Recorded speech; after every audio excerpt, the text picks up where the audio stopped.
بسم اللہ الرحمن الرحیم۔ برصغیر پاک و ہند میں محمد بن قاسم کے سندھ پر حملے نے ہندوستان میں مسلمانوں کی آمد کے دروازے کھول دیے۔ اس کے بعد محمود غزنوی نے ہندوستان پر بارہا حملے کیے، مگر اس کا مقصد کبھی بھی یہاں حکومت کرنے کا نہ تھا۔ ہندوستان میں مسلم سلطنت کی بنیاد شہاب الدین محمد غوری نے رکھی۔ شہاب الدین محمد غوری کا تعلق افغانستان کے ضلع غور سے تھا، اور یہ ضلع غور غزنی اور ہرات کے درمیان واقع ہے۔ شہاب الدین محمد غوری ایک دور اندیش اور قابل حکمران مانا جاتا ہے۔ اس پر ترا یہ تھا کہ وہ طاقت اور فتح کا رسیا بھی تھا، دولت اور شان و شوکت کا دل دادا بھی۔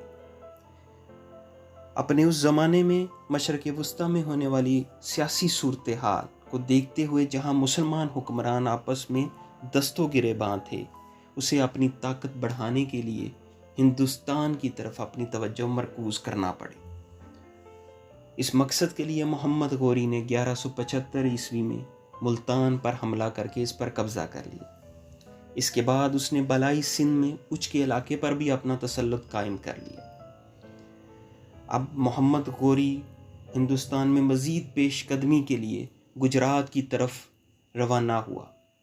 محمد غوری نے گرچہ گجرات کے مہاراجا کو شکست دینے کی غرض سے پٹن پر حملہ کیا، مگر یہاں اسے شدید مزاحمت کے ساتھ ساتھ ایک بری شکست کا سامنا کرنا پڑا، اور وہ اس معرکہ میں مشکل اپنی جان بچانے میں کامیاب ہوا۔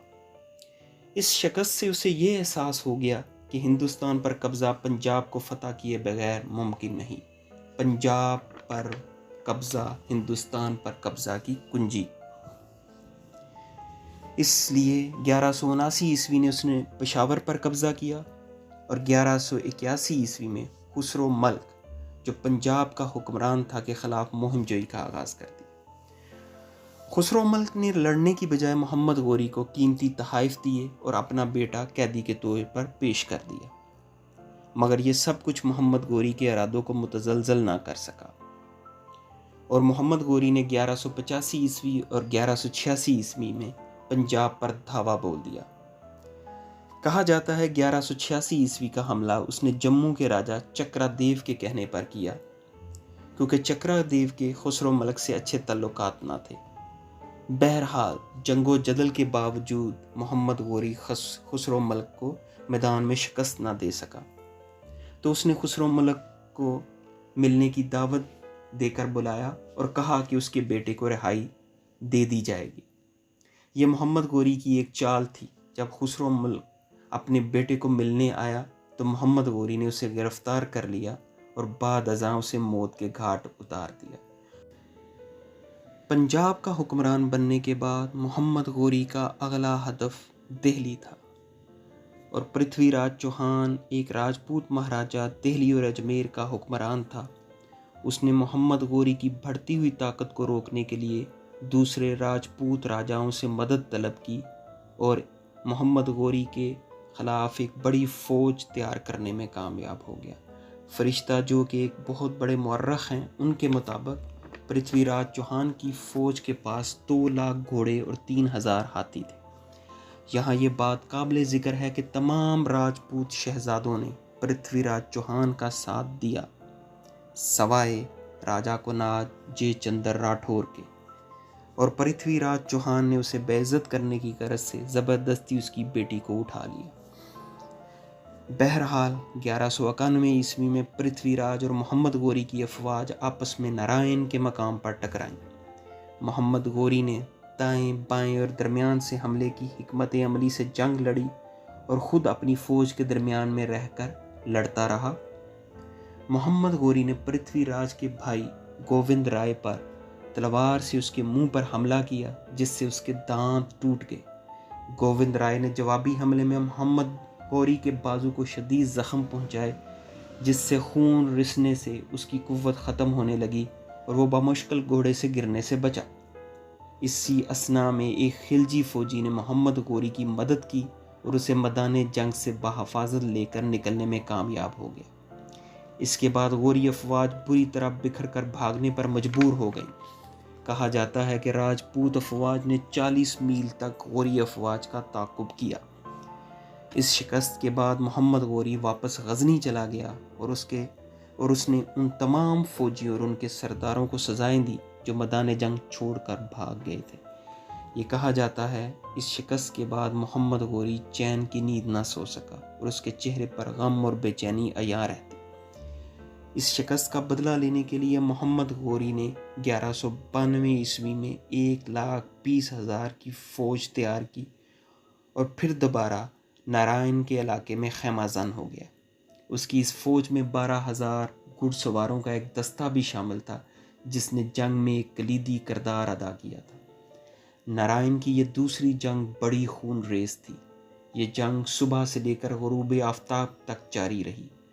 راجپوت افواج اپنی پچھلی فتح کے نشے میں سرشار اور مغرور تھیں اور انہوں نے محمد غوری کی فوجی تیاری اور حکمت عملی کو آسان ہدف سمجھا۔ محمد غوری نے 40,000 گھڑ سواروں کو جو ہلکے جنگی ساز و سامان سے لیس تھے 10,000 کے 4 دستوں میں تقسیم کر کے راجپوت ہندو افواج کے دائیں بائیں سامنے اور پیچھے یعنی چاروں اطراف سے تیروں سے حملہ آور ہونے کا حکم دیا۔ جب ہندو افواج نے ہاتھیوں اور گھوڑوں سے محمد غوری کی فوج پر بھرپور حملہ کیا تو جنگی چال چلتے ہوئے محمد غوری نے اپنی فوج کو پسپا ہونے کا حکم دے دیا۔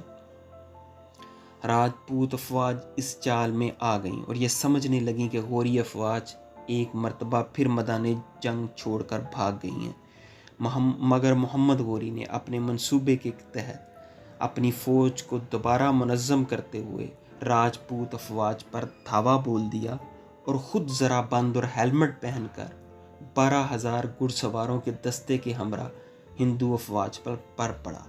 اسی اثنا میں محمد غوری کی بقیہ فوج نے ہندو افواج پر چاروں طرف سے حملہ کر دیا۔ راجپوت میدان جنگ چھوڑ کر بھاگنے پر مجبور ہو گئے۔ اس جنگ میں گووند رائے اور کھندے رائے قتل ہوئے۔ گووند رائے جو کہ پرتھوی راج چوہان کا بھائی تھا اور کھندے رائے ایک بڑا نامی گرامی راجپوت سردار تھا، اور پرتھوی راج چوہان کو بھی گرفتار کر لیا گیا اور بعد میں اسے بھی قتل کر دیا گیا۔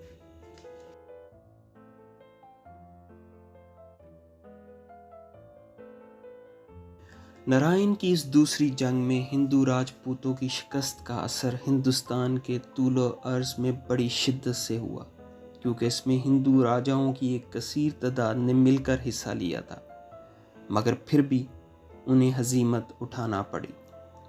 اس شکست کا نتیجہ یہ نکلا کہ مسلم افواج کو ان کی مزید مہم جوئی میں زیادہ مزاحمت کا سامنا نہیں کرنا پڑا اور انہوں نے بڑی آسانی سے سرسوتی، سمانا، خرام اور ہنسی کے علاقوں کو فتح کر لیا۔ اس کے بعد اجمیر کو بھی فتح کر لیا گیا اور ہزاروں لوگ تہ و تیگ کر دیے گئے۔ یہاں یہ بات قابل ذکر ہے کہ محمد غوری نے پرتھوی راج کے ایک بیٹے کو اس وعدے پر اجمیر کا امیر بنا دیا کہ وہ سلطان کو جزیہ دے گا۔ اس کے بعد محمد غوری قطب الدین ایبک کو ہندوستانی علاقوں کا امیر بنا کر غزنی چلا گیا۔ قطب الدین ایبک نے مختصر عرصے میں میرٹھ، کول اور دہلی کو فتح کر لیا، دہلی جو بعد میں مسلم سلطنت کا دارالحکومت بھی بنا۔ یوں محمد غوری نے ہندوستان میں مسلم سلطنت کی